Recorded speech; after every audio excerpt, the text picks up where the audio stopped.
We are now in the height of summer, and during those particularly warm days, carp will often migrate to cover, whether that's lilies, weed beds, or the snags in here where I've spotted a few fish earlier on. So I'm going to go and get a rod, rig it up, and give you a guide to safe snag fishing. And if we catch one along the way, that'll be a result. Right, I'm going to go and get the rod.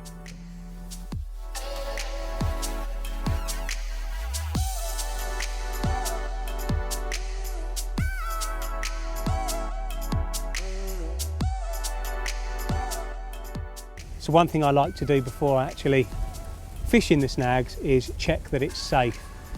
If there are loads of branches under the water and it's completely unsafe, then obviously it's a complete no-no. But if it's nice and clear, then you're onto a winner. And this is exactly that. So hopefully a few carp will get in here today. But yeah, looks safe to fish, so I can ship the pole out happily, fish underneath them.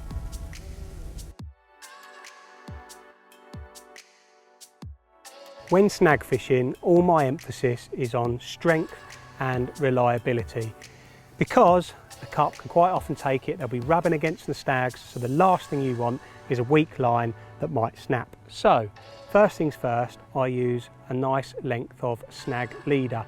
That's 50 pound XT snag leader, and I put just enough on so it's 3 turns onto the reel. That will give me plenty of line should the carp go out of the snag and be rubbing against any bits of wood or anything like that. In terms of the actual rig itself, again, I like to use a nice strong leader. This is pretty invisible underwater as well, so it ticks a couple of boxes. It's got a couple of tungsten impregnated sort of sinkers there, so it keeps nice and snug to the bottom, and that goes through to a nice hybrid safety clip.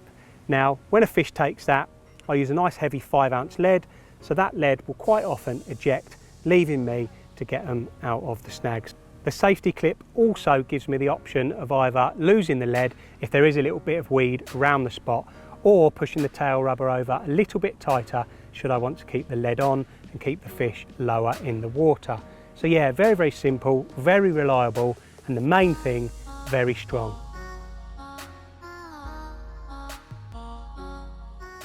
As I mentioned earlier on, when snag fishing, I need to be ultra confident in my rig presentation, because sometimes you have to give them a little bit of stick to get them out of the snag. So this is the presentation that I generally use. It is a fluorocarbon to supple braid combi rig, and I simply use a nice strong all-bright knot that I have utmost confidence in. The hook is a wide gape X, which is just slightly thicker in gauge and just slightly stronger than the standard wide gape hook. I give it a slight sharpen up using one of the files, but not too sharp that it blunts on the gravel that I'm fishing over.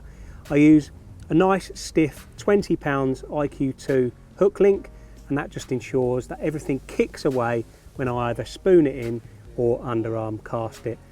A simple bottom bait, that's a whittled down tuna bottom bait, and the beauty of this presentation that is very, very invisible in the bottom. As I said, that fluorocarbon kicks everything away as it goes down to the lake bed and is practically invisible.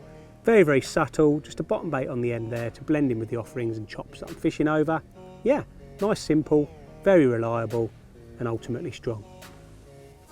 So when it comes to positioning your rod when you're snag fishing, there's a few different ways that you can do it. Today I've opted for the baiting pole. As you can see just round the corner there, it's quite easy to access that snag, but I want to do it quietly and stealthily, so I'm going to use a baiting pole. Obviously if you have a bait boat, they're pretty stealthy as well, but in this situation, casting, it could take you 4, 5, 6 times and might blow your chances completely if you spook them. So I'm going to keep things simple. I'm going to use the baiting pole.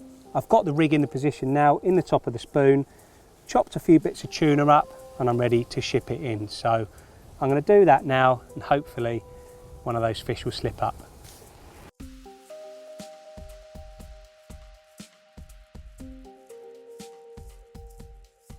Okay, so the rod is out. Obviously the last thing you want to do is pull the lead, so whip some slack line off.